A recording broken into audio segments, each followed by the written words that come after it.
Now, my grandma always said I needed to find at least one good thing about every person. And so I'll give JD this.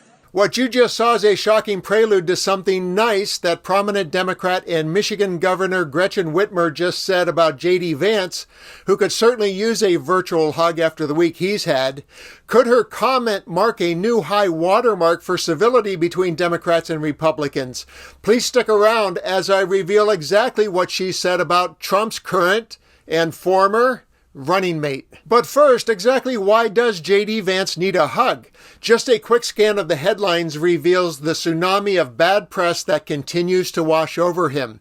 In my daily news feed, I see things like JD Vance may be the worst politician I've ever seen. And JD Vance said racism definitely helped Trump win in resurfaced clip. And Chuck Schumer trolls Trump with 10-day countdown to dump Vance. And that's just three. The bad news dance on Vance goes on and on and on. So is Governor Whitmer going to be the one Democrat who does not join the JD Vance dogpile of doom? You'll see and hear in just a minute. But first, let's set up the context. She appeared with one of the Democrat vice president contenders, Josh Shapiro, at a Kamala Harris campaign event in Pennsylvania. Now, I originally watched the video you're about to see to chase down the story about Whitmer's compliment, but I immediately became engaged by the energy she's contributing to the already energized Harris campaign, and I think you're going to feel it too. Wow, this is phenomenal. Are we fired up? We are working our tails off to elect Kamala Harris, our next president. And of course, I want to thank a man who dedicated 50 years of his life, Scranton's own Joe Biden. And in this not safe for kids' ears clip, she shows her sense of humor and gets the crowd going with a very unexpected chant. I want to start by thanking all the speakers who shared their stories. And obviously, I've got to thank one of my very best friends and fellow governors, the governor of the Commonwealth of Pennsylvania, Josh Shapiro. How good is Josh Shapiro? Well, he's gotten a heck of a lot done, and is another example of Democratic governors who believe in our three-part strategy. Get shit done.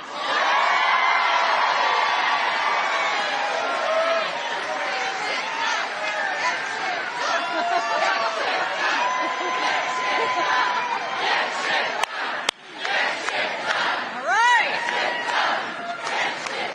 Okay, my foul-mouthed friends, let's jump in. And now the moment you've been waiting for, the nice thing that Whitmer said about Vance. And before watching, please remember that I highlighted her sense of humor. Well, I hope you have one too, because I've been amplifying her sly setup that reveals her true feelings.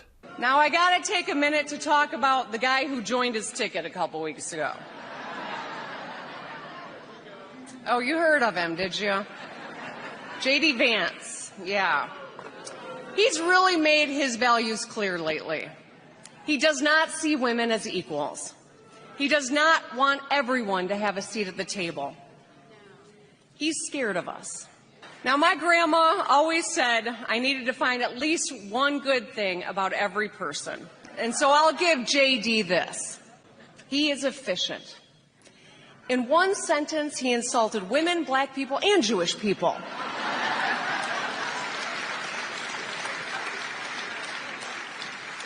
That's efficient. And that's all I got.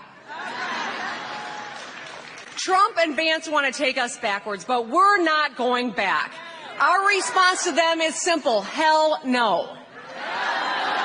Are we going back to less freedom?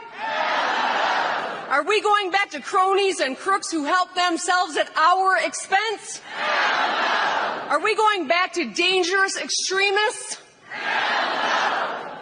Oh, you're so good at this. Thank you. And now for my own personal reveal. It wasn't too long ago that I was consoling my friends and perhaps myself by saying I can feel the pendulum swinging and MAGA extremism is winding down, but I just don't know if it will be this election cycle or the next. I was in partial resignation that Trump might win.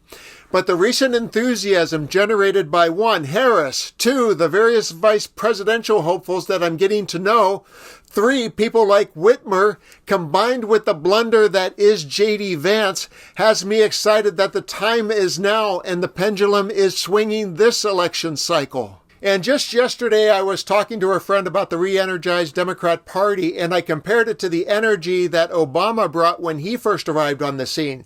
But that was generated by a single person. This time it feels the same but different because it's a collective energy that many people like Whitmer are contributing to. And now my question for you as you watch more inspiring clips from her speech, do you feel that energy that reminds you of the Obama campaign? Please comment below with your thoughts on that, Whitmer's speech, and I want to know, who are your favorite lightning rods on the left, whether it be a politician, liberal commentator, or someone from pop culture? I look forward to reading your thoughts. And she'll never stop fighting for our freedoms because she cares about every one of us. And here's how I know. Vice President Harris has dedicated decades of her life to public service. As district attorney, she put crooks and sex offenders behind bars. And it makes me think maybe that's why Donald Trump's so scared of her.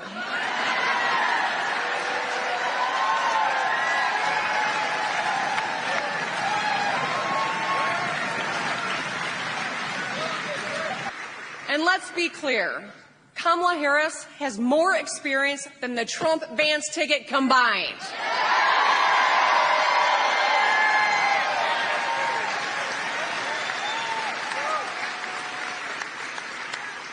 Between the two of those dudes, they only have 5.5 years, and it's not public service, it's self-service that they're in the business of. We are moving forward. We are going to build a brighter future and a new chapter for America with Kamala Harris. Can you say hell yeah? Hell yeah! Kamala Harris, the prosecutor who keeps communities safe. Hell yeah! Kamala Harris, the senator who knows how to deliver results. Hell yeah! Kamala Harris, the vice president who puts America back on track. Hell